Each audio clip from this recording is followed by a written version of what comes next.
Hello. This is another episode of Origin PC Live. Let's do it.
Heyo! What is up? Welcome to episode 41 of Origin PC Live. I'm Alexis Roselle, community leader at Origin PC. Happy belated 4th of July.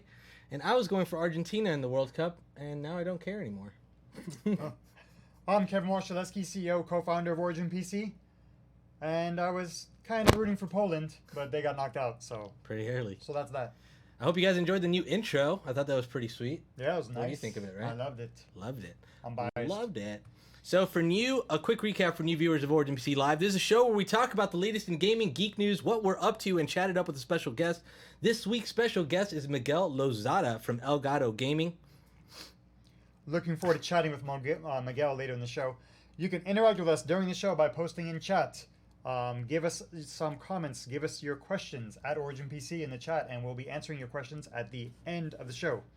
Also, Post of the Week winner will be winning a copy of Conan Exiles. We'll be announcing that at the end of the show. Conan. And with that, let's kick off the show. Sponsored by Logitech. Thank you, Logitech, for these amazing cameras. So our first story is about AI. Google's DeepMind team released a paper this week detailing their research on AI's learning how to play Capture the Flag. Right? CTF? Is that what you meant by it? Yeah. Over 450,000 games have Captured the Flag. The DeepMind team used modded version of Quake 3 and procedurally generated CTF maps for the AI to play in. The AIs actually learned CTF strategies such as protecting the flag, camping the enemy's flag spawn, ganking the flag carrier, and following their teammate. After the AIs had their bearings, they held a tournament which included human players and AI. In the tournament, the AIs actually had a greater win rate than the humans, and the humans even rated the AIs as more collaborative than other human players. Kevin, what do you think about these CTF AIs? I think I need to invest in my own esports team. Make it all artificial intelligence? Make it all artificial intelligence with fake real gamers. That's crazy to me. What do you think about that? That's pretty sweet. That's a good idea. That's insane to me, though, how they can just program, like they didn't program it specifically for it. They just let him go in there and kind of learn the game themselves and come up with their own strategies. And now they're defeating human players. Yeah, that's crazy. That's scary. That's super scary. There's a reason why Elon Musk and other people say that AI is the biggest threat to humanity. It really is. I could see that being a threat for sure, especially if they're learning their own things. At what point do they think like, oh, I don't like how this AI code was written. Let me just tweak it for you a little bit. They tweak something that becomes now they're something else, delete the computer entirely, put in their own OS, make up their own language like those two Google AIs did to each other. Yep. That's crazy. Crazy. I don't like it. Stop with the AI. Can we get AI to just take over the show? Yeah, we can. We can go play games while the AI runs the show. How do the people watching know that it's not already AI? Yes, could be. I think our producer is AI. I haven't seen Lewis in like weeks. That's right. We don't even know if he's really here. He's at home chilling. What do we got next in the news? Next up, in this story, the speed running community broke a new donation record last week on the Summer Games Done Quick. They raised $2.1 million for Doctors Without Borders over the course of the week as speedrunners demolished our favorite games with their speedruns. That's what they do. This increases the event's total to over $16 million raised for charities ever since it began. 16 million total. That's nuts. In other news, similar to this, we're partnered next week with GuardianCom, who will be raising money for St. Jude's Children's Hospital. They're also raising an insane amount of money in the 7-figure window is their goal. Alexis, Tom, and I will be in attendance at GuardianCon. We'll be checking it out, interacting with people, posting. We're going to have 50 PCs on the floor there running the entire thing. Alexis, what do you think about GuardianCon next week? And what do you think about Summer Games Done Quick's insane charity raising? So we'll start with Summer Games Done Quick. Those guys are awesome. We met them at St. Jude Play Live. They do incredible work. Really awesome. They raise so much money. That's an incredible amount, $2.1 million. They do really cool things. They were one of the first ones to do those games done quick, and to see them continue succeeding as they have is incredible.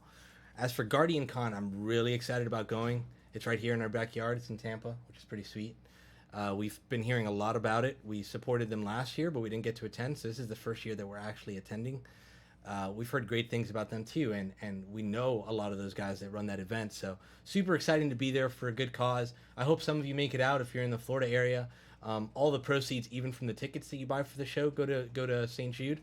But if you can't tune in, if you watch twitch.tv/GuardianCon all the way to July 12th, they're streaming and raising money on that channel. A bunch of streamers are playing. They're going to be streaming from the event. They're going to be streaming from home. It's going to be for a great cause. So definitely tune in, donate what you can. If you can, if not, just watch and support and share with your friends. Are they streaming now? I don't know if they're streaming already. I think it actually starts next week. Once they start streaming, is it like 24/7 now, right? It might be because they have. If it's not 24/7, it's really long because they not have exactly a large sure, but list it's a of lot of broadcasters. streaming content that they're doing. A ton. I think they've already started. I've seen some people like Anthony's already been streaming and posting about On their GuardianCon. channel. Sweet. I just don't know if it's like a 24/7 thing or other people take over. That's a good But question. streams have already started. Local, she's been streaming. Nice. She's going to be at the event. So Sweet. it's insane. I don't know why there's not more coverage of this. Everybody wants to say when some gamer does something bad, every news outlet in the whole world wants to pick it up. Everybody wants to talk about it. More people need to talk about these gamers doing good things for the world. Yeah, raising millions of dollars on their own time. Yep. They're not business people. They're not corporate CEOs. They're just regular dudes and regular girls who just like to have fun, and they decided to just raise money, and they did an insane amount of money raised. Like, insane amount. Nobody would have ever guessed 5 years ago that $16 million would be raised. Insane. By a group of And it all started people. with Gathalion and Broman, two streamers who've made their life just For creating GuardianCon. content. Yeah, right. Creating content for GuardianCon. They started GuardianCon a few years back. It was a very small event. They just focused on Destiny because that's what they streamed at the time. Every year kept growing and growing. This one they're expecting to be the biggest GuardianCon they've ever had, obviously, and now they've expanded it to multiple games. They have huge influencers going to the event, and all for a great cause. So kudos to everybody them. talk about this on social media. Yeah. Everybody wants to post Everyone about bad should. things. Everybody should be posting about this. That's my rant. Agreed. Now for some Origin PC news. Earlier this week, Tom's Hardware reviewed our Eon 15X gaming laptop. Here's what they had to say. The Origin PC Eon 15X is an outstanding machine that packs desktop power into a laptop. Its impressive performance stems from its desktop internals, lightning fast Samsung 970 Pro, and adequate cooling solutions. Thanks, Tom's Hardware. That is awesome of you. Kevin, what do you think about this recent review? I think the review is awesome. The benchmarks are my favorite part. We crushed all the benchmarks. We're at the top of every benchmark and they do a lot of different benchmarks at Tom's Hardware. They are very detailed. They do a lot of benchmarks. We won them all, except for maybe we lost one. I think we lost the battery test. Mm-hmm. But that's like saying the Lamborghini doesn't have the most miles per gallon, obviously. Of course. If it's going to have the most performance, the fastest in every benchmark, it's not going to win the battery test. Right. When you put a desktop CPU in a laptop. Desktop CPU and desktop power equivalent GPU. It's crazy. Hog. It's more powerful than most of your desktops at home. That's crazy. for sure. But it's really, really cool and sleek. What do we got in geek news? Oh, kicking off our geek news is some news from Funko.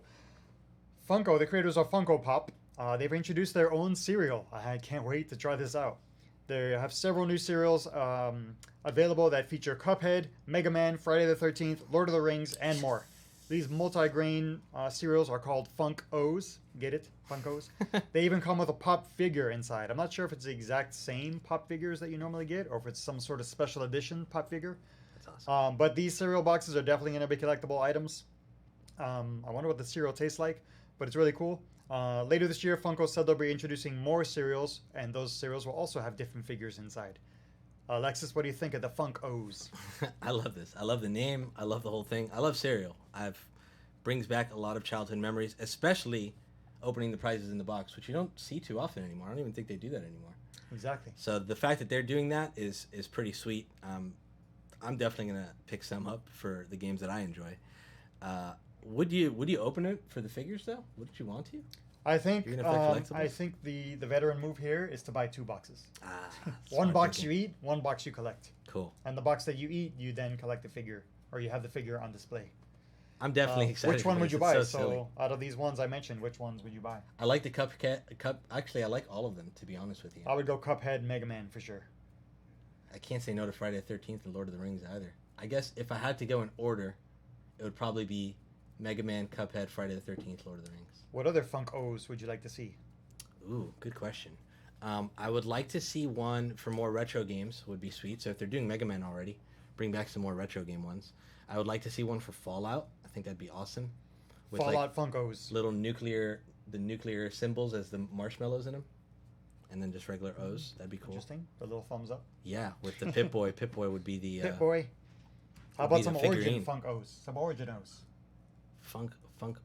Ooh, that doesn't sound. I was gonna say Funk Origins. Funk That doesn't Origins. sound good at all. But yeah, that'd be sweet. Maybe we can let's talk Funko Pop if you're watching. Funko, hit us up. Hit us up. Now for some horror movie news. MGM is planning.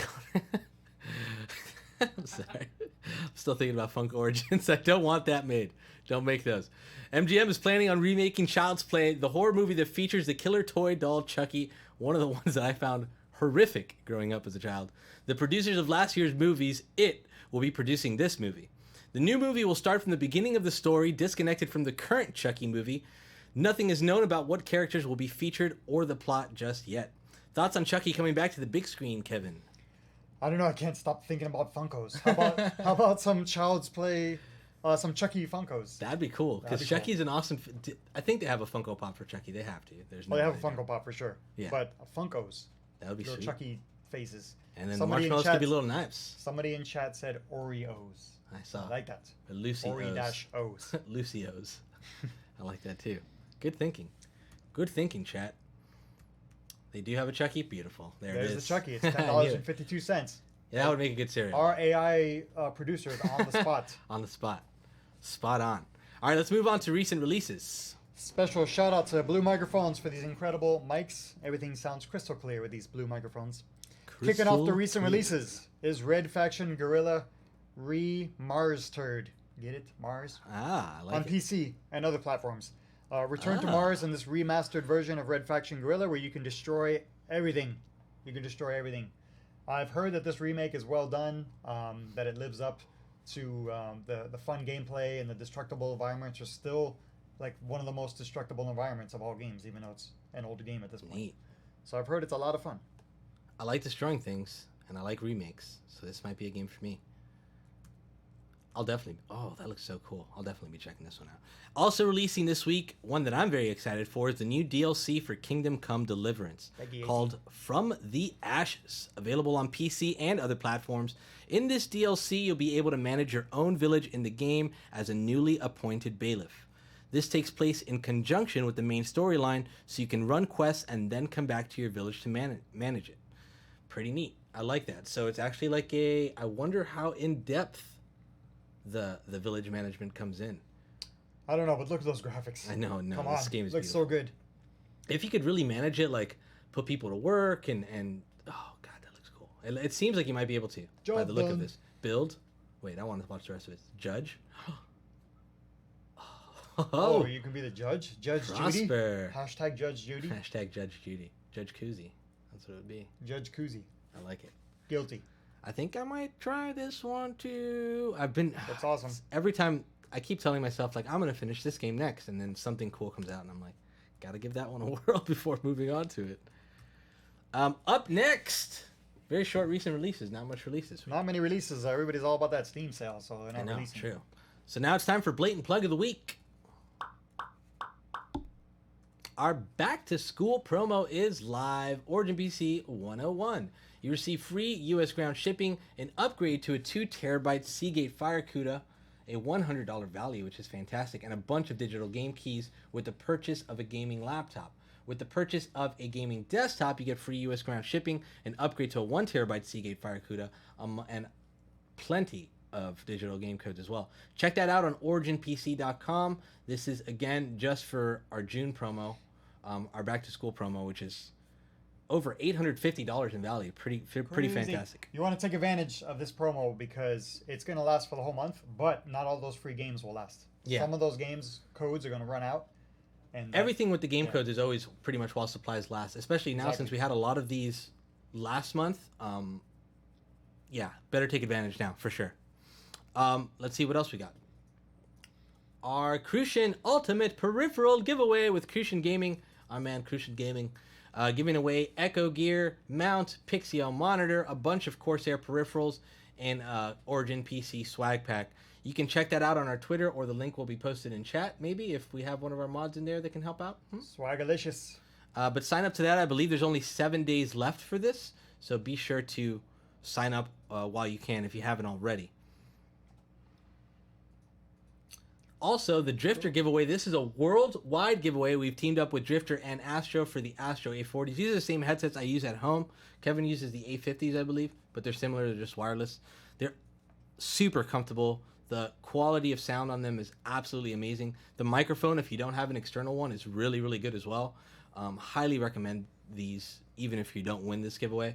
But why not give it a whirl? Go to originpc.com/drifter for your chance to win this worldwide giveaway. I miss my A50s. I've been using Isabella's computer, so I haven't used my A50s in a while. I see that picture and I'm like, oh, I feel like wearing my A50s right now. They're like having clouds on your ears. So, some announcements to Swifty, which you guys have known. We just recently partnered up with him again, which is really exciting. We're planning a live build of his, not next week, but probably the following week. So stay tuned to social media for that. We have a lot of cool stuff planned around that as well, including a giveaway that we're going to be announcing during that live build. Nice. We also, something we haven't even announced on social media yet, we want to give a big welcome back. Actually, this would be the official welcome for Mighty Mouse, Demetrius Mighty Mouse Johnson, to the Origin PC family. The champ. We've been working, the champ. We make champion PCs for champions. That's what it's about. Mighty Mouse has been with us for a very long time. He's been a customer of ours. In fact, that's how the relationship started. Then when he started streaming and pumping out great content, we decided to partner up with him, which is why we're on now. We're building him a crazy streaming PC with, a custom Mighty Mouse design. So we're really excited to be doing this for him because we haven't really partnered up like this in the past. I think last time we did something, it was for a laptop, but now we're building him a mega streaming PC to really up his streaming quality. And we love Mighty Mouse. He's the man. He is also fighting on August 4th, I believe, defending his belt for the 12th time, if I'm not mistaken. Still holding the record for the most title defenses in the UFC. Have no doubt that he's going to continue that record because the man is an animal. Pre-order. In gaming. Yep. In gaming and in the ring. Like, there's nothing that can stop that guy. You don't want to mess with this guy. He's the nicest guy I've ever met. Nicest guy I've ever met. You definitely want to pre-order that fight and watch his greatness live. Yeah, live, for sure. Live. Highly recommend it, friendos. And then the live build will be announced later. Yeah, announced later. Where it's going to be after Swifties. Swifties is going to be first, but probably still in July. Yeah, stay tuned for that. Maybe we could do the live build the week of the fight. Oh, no, because he wanted to be here. Oh, no, he wants to be here after. That's right. We'll figure it out. Stay tuned. We'll figure it out. Origin PC's Twitter will give you all the information you need. Exactly. Up next, we got not a new segment, but a segment we haven't done in a little while. Yep. We're welcoming back Beat the Backlog. Brought to you by no one. A new installation of Beat the Backlog where both Alexis and I will be listing 3 games that are getting very dusty in our backlog. We're going to ask the chat to vote which of the games we should play. So we're going to list 3 games each. We want you to, in chat, give us 1 game that we should pick out of that and then use it to clear it off our backlog, finally. Lewis, you're going to use that voting link that we've done in the past? Oh, yeah, straw poll, perfect. We're going to use a straw poll. And then we'll announce the winners at the end? And then we'll announce the winners at the end. Yeah, in our last Beat the Backlog, you guys voted for me to play Wolfenstein 2. Excellent choice, thank you. And you guys voted for Alexis to play Assassin's Creed Origins. Which I did play. Why are you laughing? Because I haven't beaten it. Oh, well, how many hours in are you, though? Maybe one. 1 hour? Yeah, maybe 1 hour. That means that's technically it is still on your backlog. It's technically still is. Besides Assassin's Creed, what else is on your backlog that you want to list today for your Beat the Backlog challenge? One that I'm already going to be playing on my stream tonight, The Last of Us Left Behind. I pushed it back a little bit because I was playing some other things like The Crew 2 and some other games that came out recently. BioShock Infinite, which you have recommended highly to me. Oh, yeah, I'm already telling you. That's the one right there. And The Witcher 3, The Wild Hunt, which I still have not beaten. That's probably the one I've gotten the furthest in. So those are my 3. What about you, Kevin? From my 3, we talked about Kingdom Come Deliverance's DLC earlier. Mm-hmm. I want to also finish the game. I've only played very little of Kingdom Come Deliverance, and that's because it was a little buggy in the beginning. Mm-hmm. That was well documented, so I'm not like putting them on blast or anything. So I played it initially. Even the devs freely admitted it. Yeah. I wasn't able to like even enter buildings, so I'm like, you know what, I'm going to put this game down. But I'm dying to pick that game back up. So that's one option. Another option is The Long Dark. Very nice. That's one of those sneaky games that I didn't realize I had. I'm like, wait a minute, I bought this game? I just picked this up in the Steam Summer Sale. So I bought that game, but I haven't played it. And then Hollow Knight, which I did start initially, but I never finished it. It's an awesome game. It's recently released on Switch. People are talking about it, but I'm reminding everyone, hey, it's been on PC for a while now. Yeah. So one of those 3 games, Hollow Knight, and maybe pick that back up on very PC. Cool. The Long Dark has an awesome single player, and then Kingdom Come. I gotta make my choice. You Long guys Dark let me know. Rough. You guys and girls, let me know. The other day I played the first 5 minutes of every game I bought on the Steam Summer Sale just to try them out. Long Dark being one of them. I was like, ooh, this is going to be a tough one, but it's cool. Oh, it's hard? Cool. Yeah, very hard, very cool. I thought it was multiplayer, but it's not. No, it's a survival single player experience. Okay. Yeah. There's another game similar to that you and Tom were playing. The Forest. I was confusing it with The Forest. Yes. Okay. The Long Dark. I want to check that out. All right. Yeah, so vote for those now, and then at the end of the show, we'll announce which ones we're going to play next. Up next, what a coincidence. Check this out. Sponsored by Elgato Gaming. Thank you, Elgato, for being on the show today, providing our stream deck and our capture card in our streaming PC, as well as the green screen that you gave me recently, which is absolutely phenomenal, which I will happily talk about during the interview. And check this out. We talk about anything we've been checking out. This includes movies, TV, music, text, gadgets, apps, software. Kevin, what have you been up to? I've been playing a lot of BS games on my cell phone. I think a lot of people might fall into that category. And I realized, you know what? I've been spending a lot of time on these BS games, and it's just games. Really gets me nowhere in life. I said maybe I should check out some educational apps or some productivity apps, but that have games inside of them. Nice. Yes, so I can play games and still do something productive at the same time. So I found 2 apps. I've only checked these apps out briefly, so I'm not giving you my 100% thumbs up on it. But check them out, and if they're free, they are free. I would say at least check them out, take a peek. Maybe you'll like them, maybe you won't. Give it a whirl. But I have not used them much at all. I've only used them literally for like a couple days. So I can't tell you exactly how good they'll be in the long run. But so far, I'm checking out Memrise. So Memrise is an app where you can learn a language. So it's about learning different languages. It has a bunch of different language options. And then it's also, of course, themed like a game. So there's leveling up, there's leaderboards. What I like about it is it throws you content in different ways. So it gives you your usual, like, here's the word, listen to the word, select multiple choice, the correct word. That's the usual language stuff. But then it also plays little, tiny, quick little videos of real people saying something in that language. Oh, nice. So you get all these random little clips of people talking, and it's much more interesting than your usual robot voice. Because you have all different people with different accents, and they say things a little differently, which is real life anyway. So I find it to be very useful to help me learn a new language. The gaming stuff is kind of cool. It's not as cool as I thought it would be. But I really like the way that they throw you different content over and over. The second app I'm checking out is called Fortune City Expense Tracker. So this is a city building game that's based on tracking your expenses. Get out of town. So you have to manually track your expenses.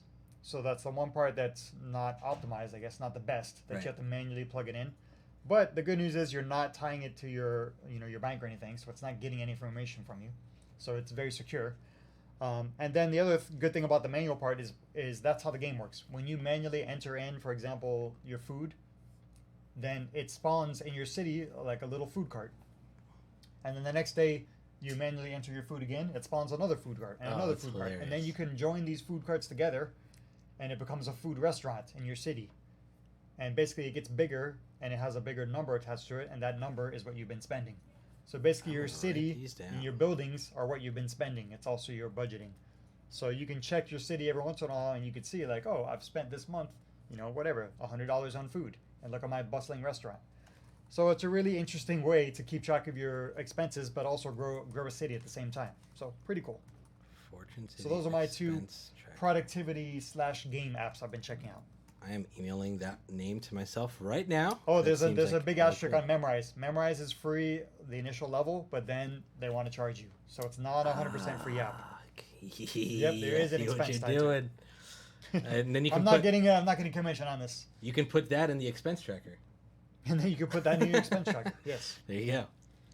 Okay, my check this out, by no coincidence whatsoever, is the Elgato 4K 60 Pro. We got this a while back, and I can't talk enough about it. It's phenomenal. Yeah, no, it really is. This I plugged into our streaming PC. The drivers downloaded automatically. You can download their 4K software if need be, but it worked immediately for us, and we've used it to stream all our gameplay. You've seen how great our gameplay's looked lately, and it looks absolutely pristine, and that's all thanks to this amazing capture card.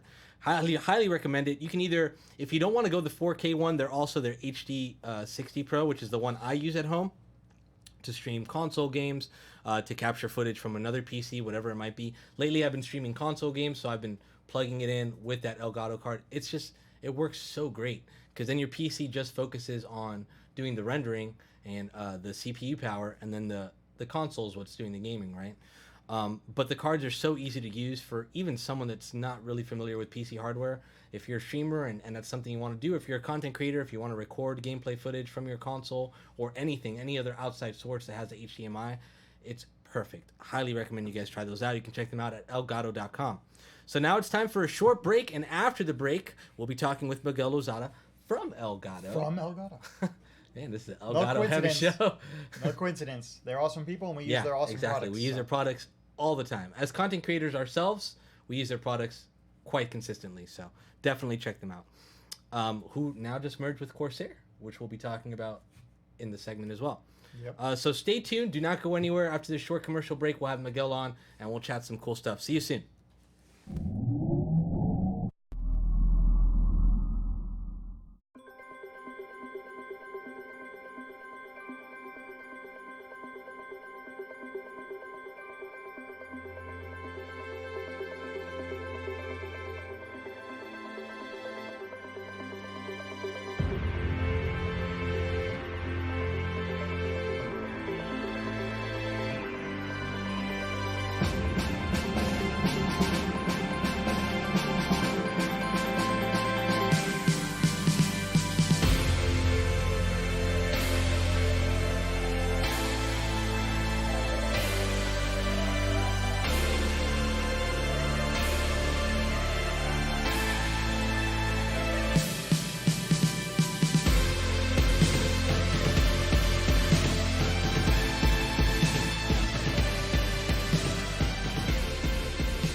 New guest, who dis? Welcome back, and shout out to AMD for providing the Threadripper for our streaming PC.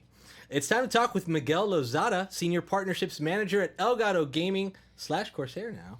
Miguel is no stranger to content creation as he has his own YouTube channel and also streams on Twitch. Miguel is a big fan of sports games as well as playing other games on Twitch such as Fortnite and Battlefield. Besides gaming, Miguel is also active on Twitter as he tweets about the latest in sports and gaming. Elgato is known for making excellent streaming hardware such as the Elgato Cam Link, Stream Deck, and Green Screen, which I talked about last week, just to name a few of the many amazing streaming devices. Recently, Elgato Gaming made the news as they are now part of Corsair. Wow, what a lengthy intro. How are you doing, Miguel? We have a lot to say about Can you. you imagine saying that before like a fight? Like it would just Yeah, right. go on In the forever. red corner. That was like a full breakdown of everything. I don't even have to speak anymore. I That's know. it. You said Most of everything. the questions we were going to ask you, I just answered. Fantastic. Yeah, everything. Yeah, man. Good Cruisy's time. the best. These intros, I'm like, dude, I don't know how you do it. You always perfectly set everybody up. It's awesome. I try to do the best I can. So thanks for coming on the good. show. Hopefully you're having a good week, good Friday. We're gonna ask you a couple questions, have a quick chat. So hopefully you weren't rooting for Brazil today, but how are you enjoying the World Cup? So obviously rooted for USA. They're out. Yep. So then with Germany being Elgato, employee and Oh, German yes. based, that didn't work out for me. So I just decided just to enjoy the World Cup afterwards. I Yep. think it's pretty exciting. Like the England game was pretty exciting. Oh, yeah. Belgium's last game was exciting. So Yep. these games have been pretty good for viewers, right? So I guess that's all you could ask for if your country, whoever you're rooting for, isn't there, right? So Yeah, it's pretty kind just enjoying it pretty much at this point. yeah, there's been a lot of like shootouts, and then Russia is like the Cinderella story, the home know, country. crazy. I'm like, let's see if they win again tomorrow. That's pretty cool. Yeah, we'll see. Who do you got winning the whole thing? I want to say, I don't know. It's really hard, right? Because Yeah. like if you decide on somebody, like I thought Colombia was going to go pretty far, and that didn't work out for them. Yep. I want to say Belgium's going to go all the way. I want to say Belgium, but we'll see. That's a good pick. That's a good pick. That's a good pick for sure. I think I'm leaning towards England. I know we talked about it when we were going earlier. I'm rooting Yeah. for them because they need it. They haven't done it in so long. That's another one that's feeling really good for me. I don't know. I just have that feeling. But then again, I was before England, it was Brazil for me, and look how great that panned out. Maybe I shouldn't Yeah. have any team because obviously it doesn't really work out for them. Everybody makes fun of Castro because like whatever team he Yeah. roots for, he loses, or he shows up, they lose, right? So I think everybody has that effect right now. Whoever you root for doesn't go the way you think it's going to go this time. It's a shame. I was originally going for Argentina, and that didn't turn out so well either. Yeah, it didn't turn out well. They put up a either. good fight though. Good fight. But all these teams made it farther than the U.S. So Yeah, true. True. Hey, It but, would be great. but in 8 years, we don't have to worry about it. We automatically qualify, so we're good. In Yeah. 8 years, so we're good. So we mentioned earlier that Elgato Gaming is now part of Corsair. Can you shed some light as to what that means for Elgato Gaming? Basically, everything will stay the same when it comes to like branding and how we operate. It just opens up opportunities for us. We were a really small company considering how big we were in the industry. So for us, it's really exciting. It's gonna open up Sure. new doors. Corsair already has certain retailers they're working with, stuff like that. So Elgato Gaming will stay around as a brand. But when it comes to just things changing, things will stay the same. We're just hoping it just opens up more opportunities for us, gives us more access to new resources and such. But it's pretty exciting time. So it's just got announced like 2 weeks ago. Yeah. Internally, obviously, they told us a little bit ahead of time, but they, right now, everything's just transitioning over. So there's a lot of like onboarding, basically being like a new employee, right? Because we have to Right. figure out how to, work together and stuff. So yeah, it's pretty interesting right now. So it That's should awesome. open up, hopefully what I hope comes out of it is, we're able to produce better products. It gives us resources to push them out even faster. I think our usual before the last 18 months, we probably pushed out one capture card per month Mhm. or per year.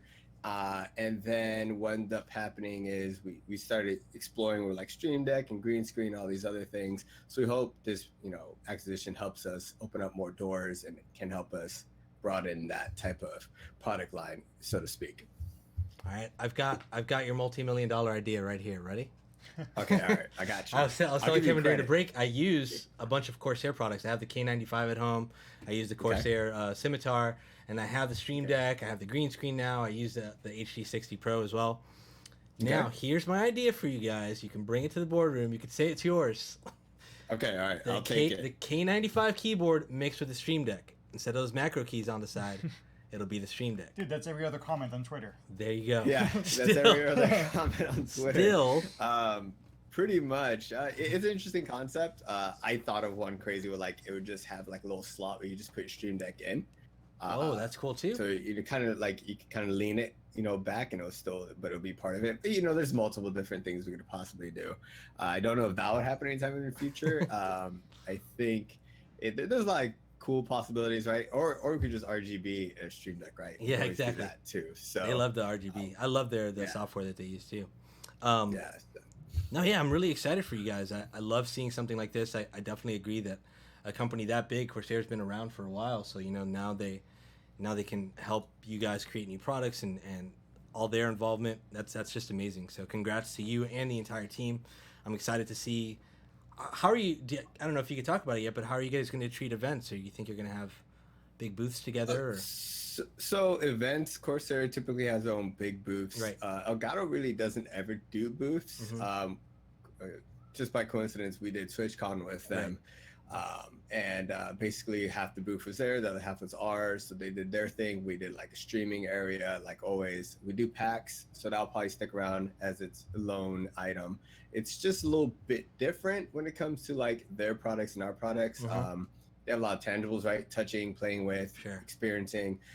For us, it's more of an experience, and we're not really targeting consumers when we do that stuff. It's more like influencers, having influencers come in, use this stuff, learn about new things we're going to come out with, get some feedback from them because we appreciate the community's feedback. So this is another good time for us to just talk to them, like, hey, how's the green screen working? How can we make it better? How can we make Stream Deck better? What's something you wish it did? And that's how we get a lot of our ideas, just from people that use it every day, right? So. Sure.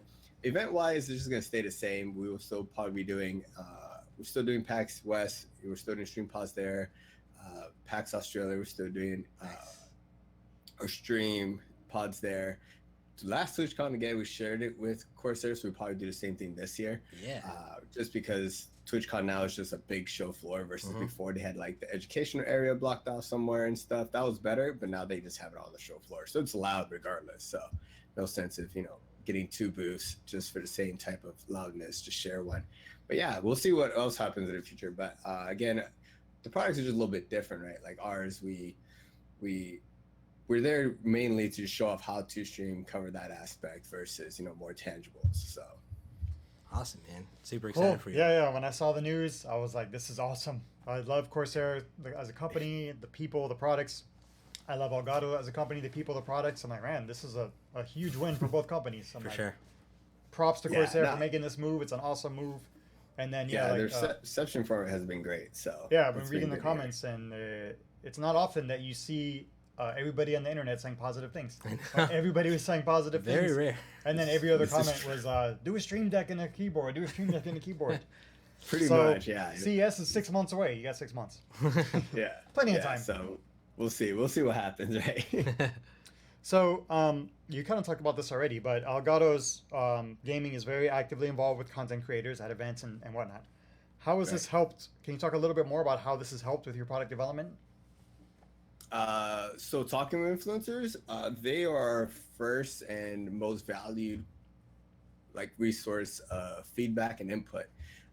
No matter how much we test, no matter how much you use it, I use things myself personally. Everybody on the staff, either streams or just uses the products just to test them out. But it's very, very essential to get their feedback. They're probably a really, really good, key element in our research and development, so to speak. Stream Deck was something that we had probably a year and a half before it even came out. We're showing it to people, asking for ideas, asking how they would like it. The stand became something that came of that. Certain features that came out of Stream Deck came out of that. So we value influencers a lot. We just want to be something that's just natural to their workflow, right? Nothing disruptive. We want to just be there, work for them and just be it basically like what we say in a lot of our products, empowering content creators. We just want to help them, create better content and just make their jobs a little bit easier overall. Sure. Yeah, it's definitely something that we notice. I mean, you can tell the products are so well thought out, and we see you at events. We literally see you at events and see you talking to people and getting content and getting feedback, and online social media getting feedback, and it's amazing. I mean, companies that listen to their customers and make changes based on that, that's the best way to do it. There's no other better way.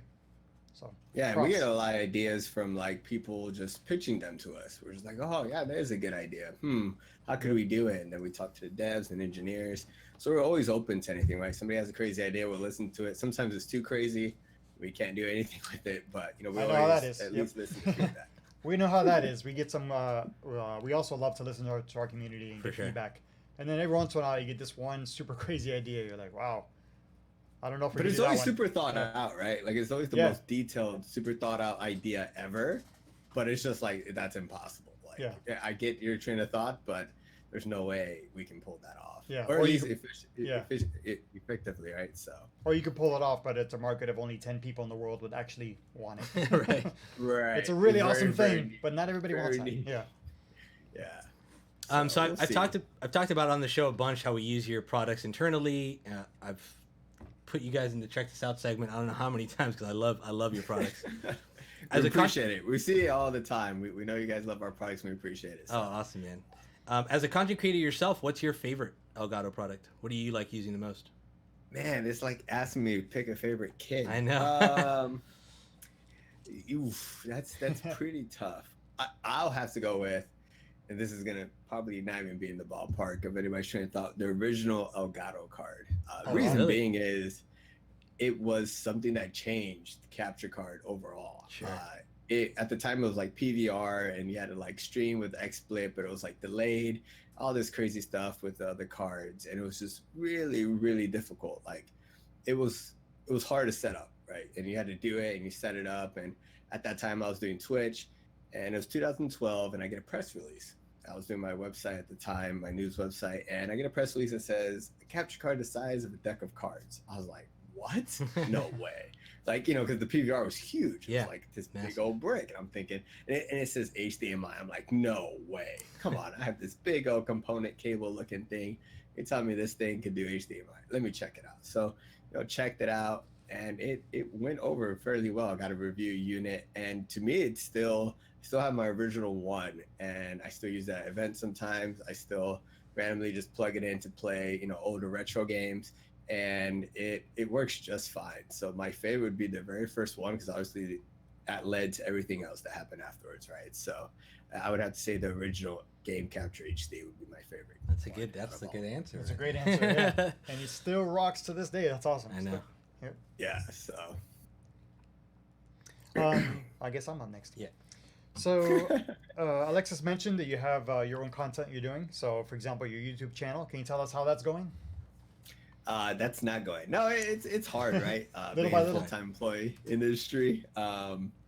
It's a hobby. It was something I took seriously, but then I got into the industry with Elgato gaming, so I took it kind of back burner. But I still do it. I love doing it. It gives me a connection to all the influencers I talk to as a partnerships manager. I feel what they feel, right? Like when everybody got hit by a whole bunch of ad blocks, I got hit too. So like, man, this really does suck. Like I have 100 videos out of 1,000 that I just got hit with the, can't monetize it randomly. Right. So it keeps me kind of sort of in line with how they feel, what they do or their workflow. It also gives me insight, like how it is, right? So editing, doing this, doing that.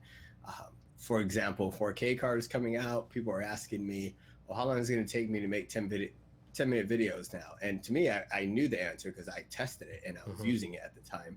I'll go, well, I'm going from 10-minute videos in 1080p being done in 4 minutes to 4K is taking 30 minutes, so that's a big difference when it comes to workflow. So it's good to be able to like actually tell them things with experience.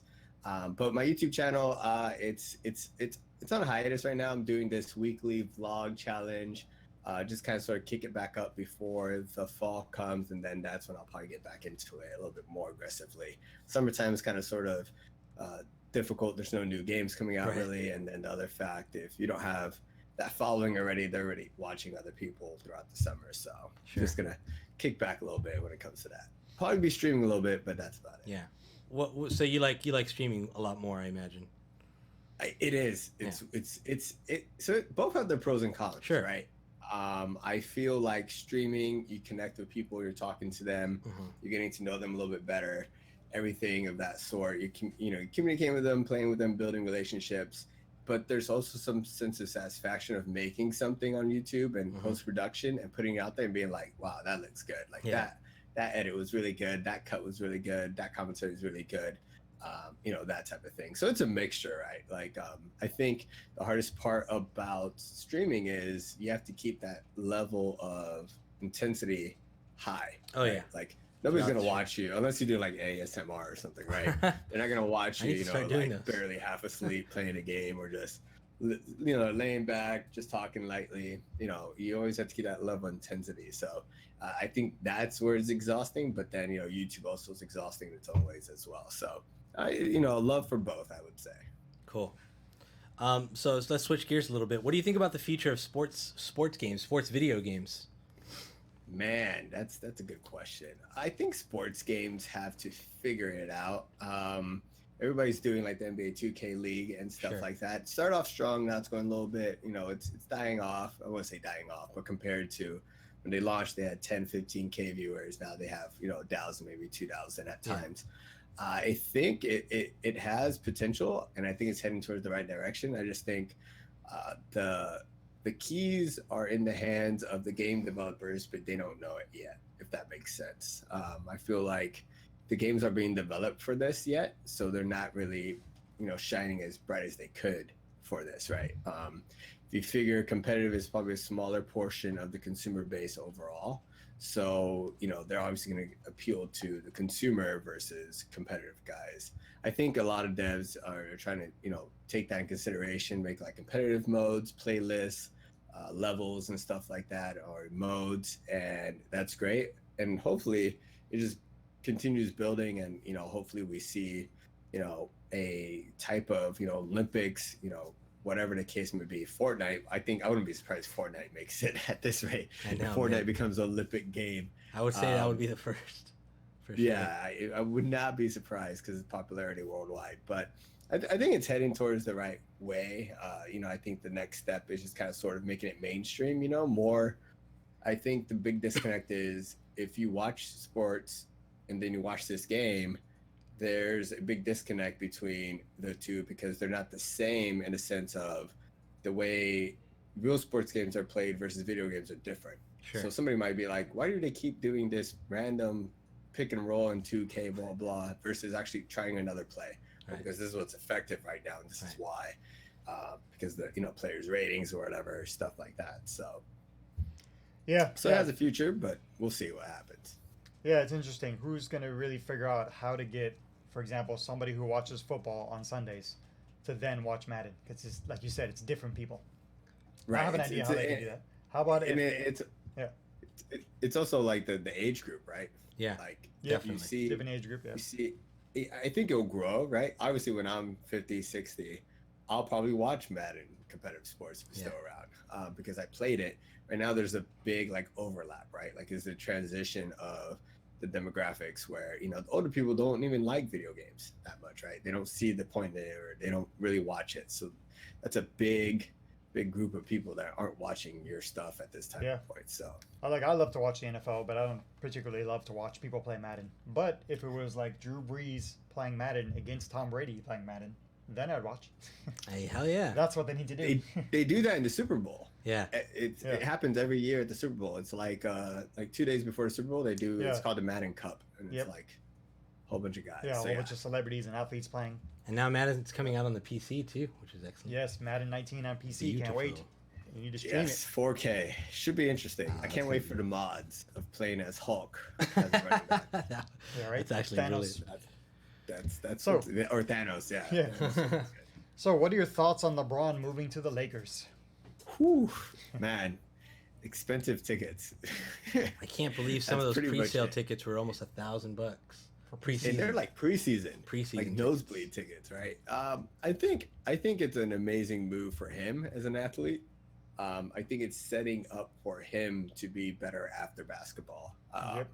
Not to dog or bash on other areas, but Cleveland, the market's not as big as LA, right? For sure. Out here, he's gonna be able to do more things, market himself differently, and that will set him up after basketball. As opposed to other areas, even if you consider Philly or something, the markets aren't that big, right? As in LA, so that's why I'm surprised PG stayed in OKC, but that's a totally different story. But, Yeah, that was very surprising. That was surprising. yeah, so but I think LeBron will bring a different sense of Laker fans, because everybody follows LeBron, right? So now everybody's a Laker fan, which is interesting. But it's going to be a good few years with him, just when it comes to marketing perspective, right? It's obviously very marketable. I think they had this Nike shirt going on pre-order, and they had to stop the pre-orders or something, and that's just a shirt. It's not even like the jersey, right? So it's going to be very interesting, and LA loves their sports teams, so or at least when they're playing good. So they're very fair weather fans. But living in LA, you can tell that like people are excited, and living in LA, it's exciting as well because it's going to bring more money to the city and stuff like that. So it's pretty good move for him personally, and I think for the city it worked out as well. So it's pretty amazing. I mean, I know every year when I go to E3, I walk by the Staples Center and I see these statues of Kareem and Magic and these statues that stay there forever. They last forever. I'm thinking, I wonder if one day there'll be a LeBron statue here. If he stays throughout, LeBron's jumped from team to team. He's going to be there 4 years at least. So if he's able to he'll be do there something for impactful in 4 years, if he wins 2, I think he will definitely get a statue. Oh, yeah, for 1, I don't know, but if he gets 2, I think they'll definitely grant him. Now, who will get their statue first? Would it be Kobe city? or LeBron? Kobe or Kobe, LeBron. come on. Yeah, Kobe needs it. Kobe's That's got like a 6 championships. I mean, Kobe's already been gone for a year. What's going on here, right? Maybe they don't have space. I wonder if LeBron will get a statue in Miami, a statue in Cleveland, and a statue in LA. Imagine he's like the first player to have 3 statues in 3 different That would cities. be awesome. Yeah, so I think also it would be cool to see if what he does after the 4 years, right? Because at that age, I don't know how old he is. He's 33 or 32. I think I forgot what he is. Either one, yeah, he's up there. Yeah, for sure. Basketball. So I mean, he's gonna be closer to 40 at least by that point. So will he still be going? Will he even make it through the 4 years, right? So that's another thing too, right? Like after 3 years, he just be like, I'm done physically. Put me on the bench. I'll come on once in a while. Right. Do a farewell tour like Kobe, and that's it. So is we'll he see. gonna go to TNT? Is he gonna go to coaching? I think he's gonna go to TNT. I think his kids mean a lot to him. If you notice, before he never really showed his kids that much. Right. Like after games and stuff, he really wasn't like okay with that, I guess. They said that he always kept them like somewhere and he would go to them. And this year he was pretty open with them, right? Like after finals games, he would be handshaking them and hugging them and stuff. So I think his focus is gonna be family, right? So LA is also a good place for kids that play sports, right? You have a kid that can play basketball. This is true. You get him into good school, UCLA maybe, and then have the market at least all eyes on him, right? Because he's in LA, so he's gonna make the news. And then maybe that's what he'll focus on is his kids going forward. So cool. I'm very interested to see what happens next year on the court. Yeah, on the court. Agreed. on the court. So, are there any games or movies, TV shows, anything coming out this year that you're really excited about? Man, that's a loaded question too. This year? Yeah. I just want to see Avengers 4 when it comes to movies. But all right, games. Oh, some good ones coming out this year. It would be Red Dead, but that got pushed back. So then, Wait, man, what do you mean? Pushed back to what? Red Dead 2 didn't it get pushed back to March? No, it's this year. Is it still this year? Yeah, it's October. Yeah. I thought Oh god, you almost gave me a heart attack. Clear your calendar. It's October. Clear That's your my schedule. game too, man. Maybe I heard a rumor and then it never Please went don't. through. I hope it doesn't come true. All right, so if it just to make it clear, I don't know if it is. Yeah, right now people are like, oh, he's got insider info. Red Dead 2, I think is gonna be a game. I'm excited for it because I played the first one, but also because I feel like it can rival with Fortnite. when it comes to at least players, right? Right, So I think for sure. it's going to draw a lot of players away. And I think it's good. It's amazing what Fortnite's doing. It's bringing more people, and it's, you know, giving gaming a broader audience, but Definitely. it's also good to have competition, right? So I feel like that right now there really isn't a game that rivals them where they feel pressure. Maybe PUBG from time to time, Battlefield 5 or V, whatever they want to call it. That was doing pretty good during the closed alpha on Twitch. So, you know, there's that. So, you know, there's multiple different games, but I think Red Dead, you know, I like a good story. God of War is really good. So, for me so far, that's game of the year. Agreed. So I just have to see what everybody else comes out with when it comes to the rest of the year. Yeah, I think God of War is pretty good shot of winning game of the year, but we haven't seen Red Dead either. Fallout 76 comes out this year too. Yep.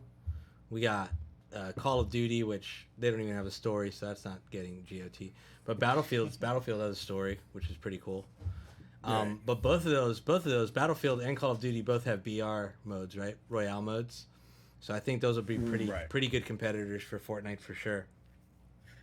I agree with you. I think is that they might be forcing it, right? Yeah. So I feel like they have to do it, and the problem with that could be even with Battlefield, right? They announced it after their announcement thing of the game, right? EA Play, right? But then they didn't give any details. So is it going to launch with BR? If it doesn't launch with BR and it comes out in January, February, would it really help that game at that point? You know, so there's a lot of like big questions when it comes to like, you know, have they been working on this? Did they start working on this because what happened with Fortnite, you know, late last year, stuff like that. So, or even if they didn't notice what was happening with Fortnite late last year and they didn't notice till like March, right? At that point, you're so far into the dev cycle. Is it just gonna be another project that gets patched in? So we'll see. I feel like Red Dead already kind of sort of has the keys for like a BR mode that would be successful. It had that like open world thing, and you could run around and stuff like that. And then GTA 5, right? You could go around killing people. So I feel like they really have kind of sort of the keys and stuff to kind of sort of make a BR mode if they wanted to. So it'll be interesting for sure. That's definitely a big race, whether it's going to be Call of Duty or Battlefield. Who's going to have Battle Royale first? I'm guessing Call of Duty will have it first. That's just a guess. I have no idea. Well, Call of Duty announced it with their announcement. Right. Battlefield didn't seem to announce it till after Call of Duty announced it. They're like, oh, wait, we have a Royale mode too. Hey.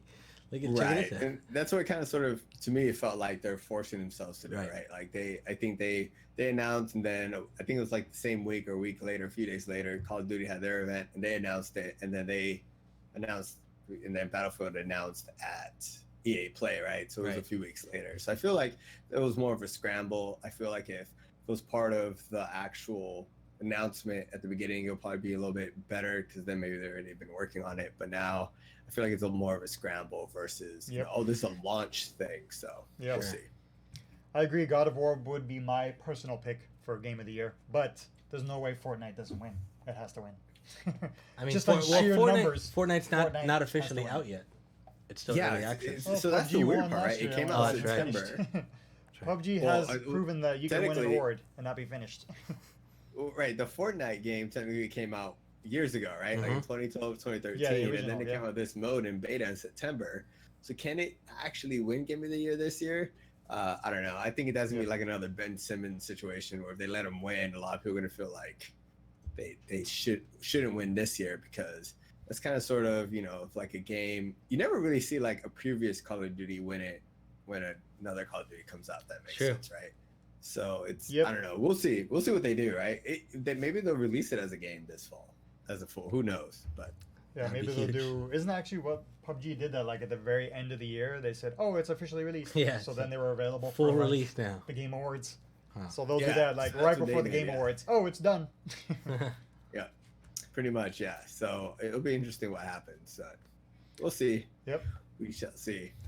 All right, got one more question for you. What do you like best about PC gaming compared to gaming on other platforms?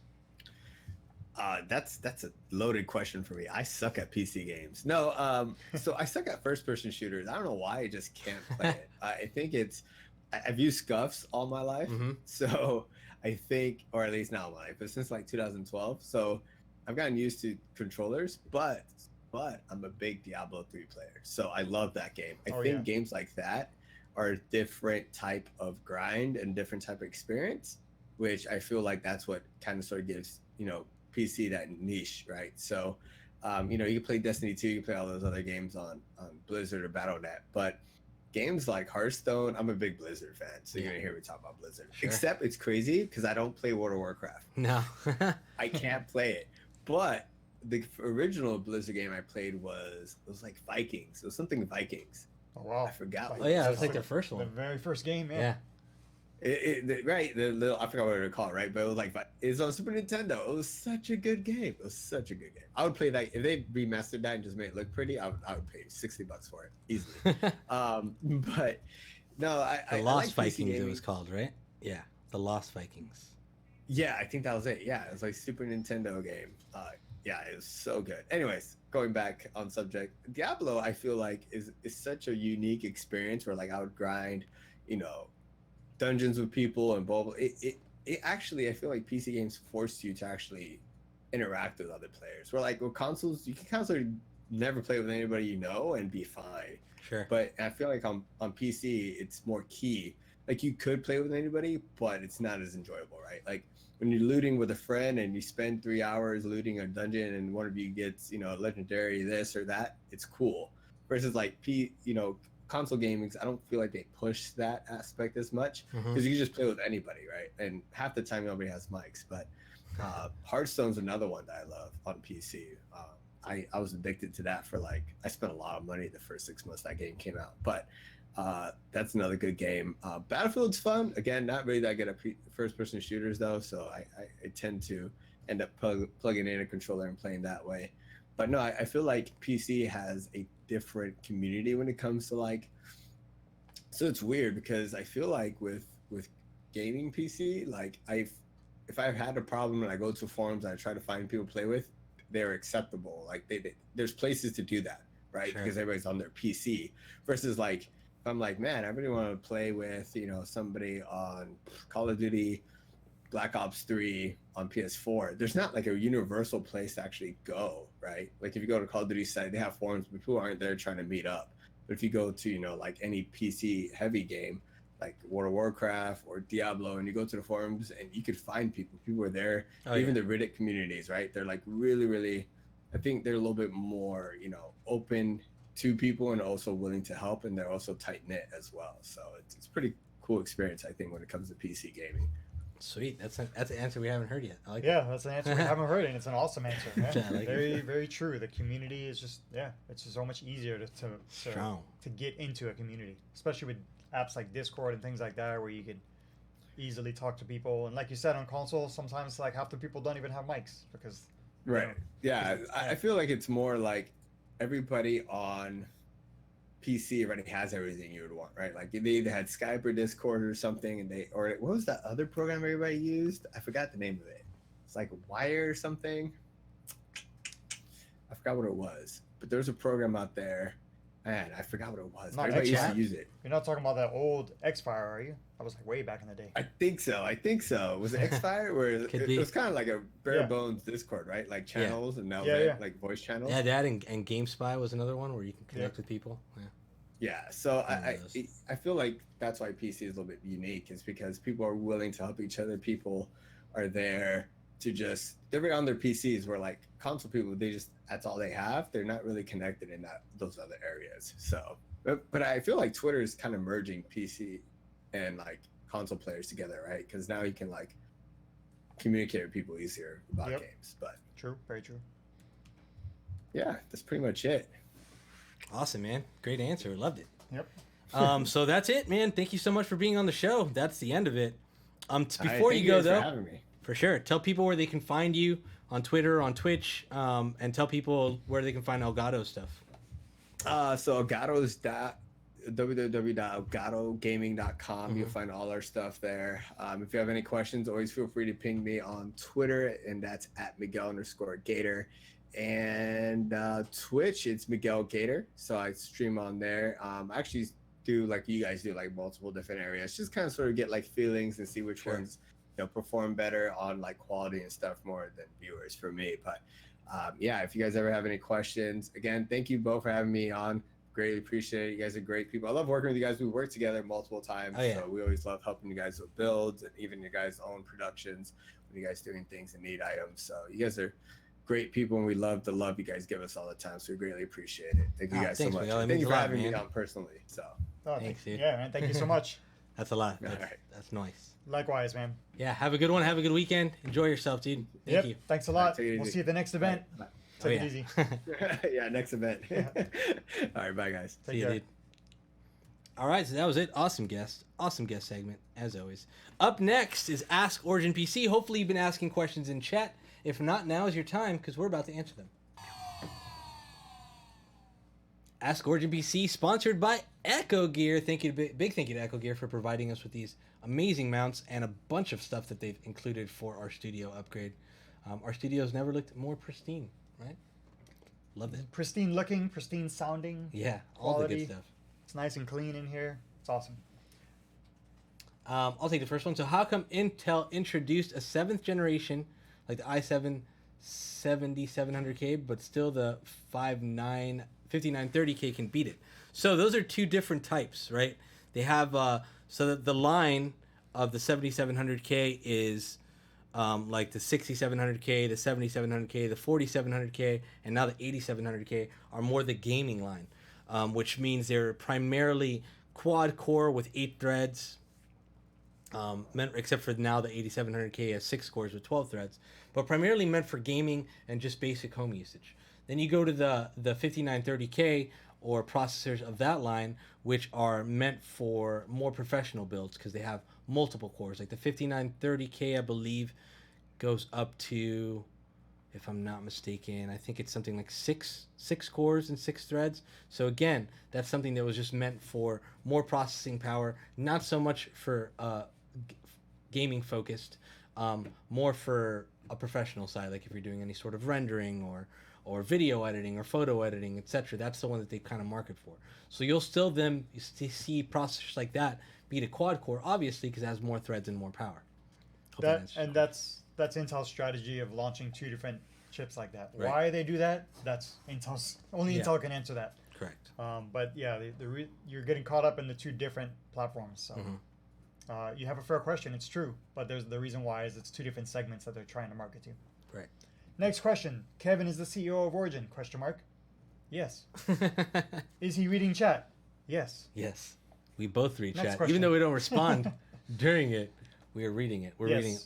We have a nice setup All your here. lovely We can comments. see the chat on the left. We can see ourselves on the right. Okay, next. That's Are all you guys are you guys going to have a case with cup holders? I don't think that would be the best idea. The Infinity panel did have one. LOL. Yeah. So a case with cup holders would mean hovering liquid around your very expensive hardware. So no, I don't think that that's in the books. We recommend. Unless Go ahead. they come out with like completely liquid-proof, waterproof hardware in the future, then maybe something we would consider. But no, not. Yeah, we don't have it on our schedule yet for CES next year. Yeah, we're working on some products, but cup holders is not one of them. We recommend using a accessory called a desk to put your cup on. Okay, will my 4130 i3 be okay for running VR paired with a RX? I would say that yes. Graphics, you're good. CPU, I'm not sure. Yeah. Honestly, I don't know about that. I think VR is more GPU intensive than it is CPU intensive. I guess again it depends on the games, like most gaming PCs, but for the most part, it sucks a lot of power from your GPU, so you should be okay. I would maybe, if you have a friend that has a VR headset, test it out first before investing in one yourself, or make sure that you can return it if it's not working how you want it to work. But I would also check their site, check whatever VR headset you're going for. If it's an Oculus or you're looking for the HTC Vive, check their site if they have minimum specs of what you would need. Do you play Fortnite? Do you play Fortnite? I do now. I'm wearing a Fortnite shirt because we have some lovely friends at Epic that sent us some swag after yeah. E3. Oh, I should have worn my Fortnite hat. We met with them at E3, and they told us, hey, after E3, we're going to send you some leftover swag. So we got this awesome shirt. Kuzi got a hat, a bunch of people, tons of people in the office got some cool stuff. But I'm a single-player game type of person. Yeah. I I play did start single-player playing Fortnite recently, and I love it. I play it a lot now. I play at least one match a day. just to have fun and keep it fresh. How many wins do you have? Not many, unless I'm doing like the big team ones. Then, but the solo wins 0. But I haven't really tried. I've maybe played like 4 solo games ever. How many people do you squad up with? Four is the max. So but you I do like 4? doing I wasn't sure if you do duos or. I like You do doing 4-player? I like doing like the special edition matches where it's like 20v20 or 50v50 stuff like that. They're fun to me. I hadn't logged in for a few days. Actually, it had been like maybe a week, and I logged in recently, and I was amazed at like in that short time that I was gone, how much stuff they added to the game. I found new weapons, new skins. I saw people rolling around with. The amount of updates that they pump out to that game is incredible. So kudos to that, because that's very difficult to do. Are you busting out Fortnite dances on your own now? No, not yet. No? We're not gonna see you on Next Instagram. time I go to the club, doing the L dance and You stuff. seen that that'll be little fun. kid on Instagram on the boat? Oh yeah, Oh, yeah, I saw that him. kid's awesome. What a beast. All right, thank you. That was it for Ask Origin BC. Up next is Post of the Week. Last week's topic was tell us your funniest VR game idea. We received a ton of responses, but we could only pick one, and that would be from @Nathan631677702. What a lengthy... Is that a Nice phone Twitter number? handle. Is that a phone number? Via Twitter, who wrote, I think that the funniest VR game would be a real life the game. It's basically real life, but worse because you can't do anything for the first 9 months of gameplay. What? Brilliant, because you're being born. First I 9 get months it. of gameplay. I get it. You You're just, in the womb. You're just growing, but you can't actually do anything. I like it. Brilliant. All right. Thank you, Nathan. You'll be receiving a copy of Conan Exiles. Please contact us via Twitter. Kevin, what is next week's topic? Next week's topic is, it's time to make a game-themed meal. Ooh. What would be your game-inspired dish? Aw, man. Get creative. Make an image. Make a GIF. Make sure to use the hashtag OriginPCLive with your response. We'll be picking the posts of the week for next episode. So Andy a Lunique would kill it. game-themed meal. Andy Lunique is going to take part in Andy this one. Andy Lunique makes actual real food. Awesome real food. And game-inspired dishes I'm as sure well. he'd be very creative with this as well, yes. Awesome.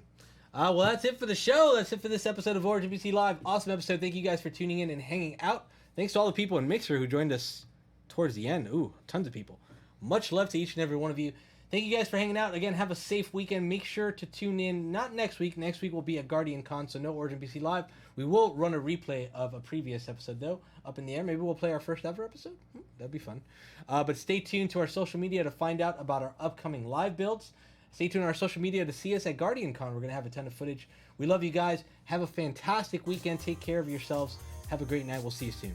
See you guys online.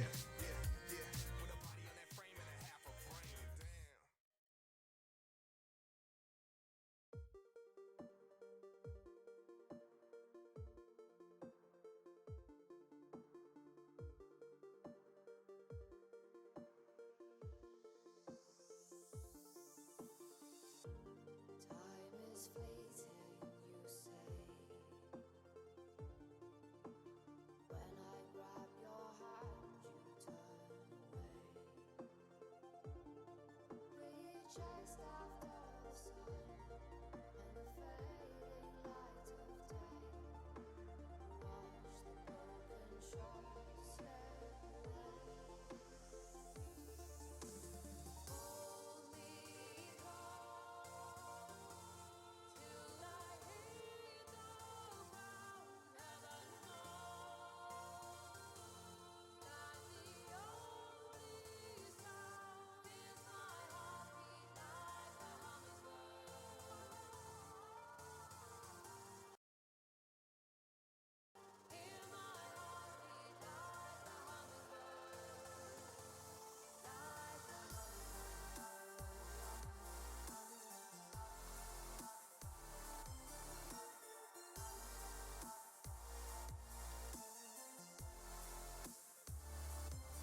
So we realized we forgot to tell you what our beat the backlog voting results We're were. tallying all the last minute votes.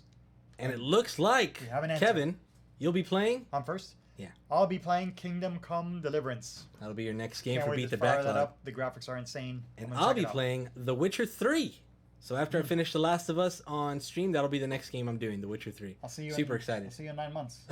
It's gonna take you a while to know. finish that. And all the DLC that's coupled with it, which was like Game of the Year DLC that I Yes. hear is incredible. I'm excited though. I've been wanting to beat that game for a while, so right on. All right, now we're really done. Thank you guys for tuning in and hanging out. Have a great weekend. We love y'all. For real this time. Bye.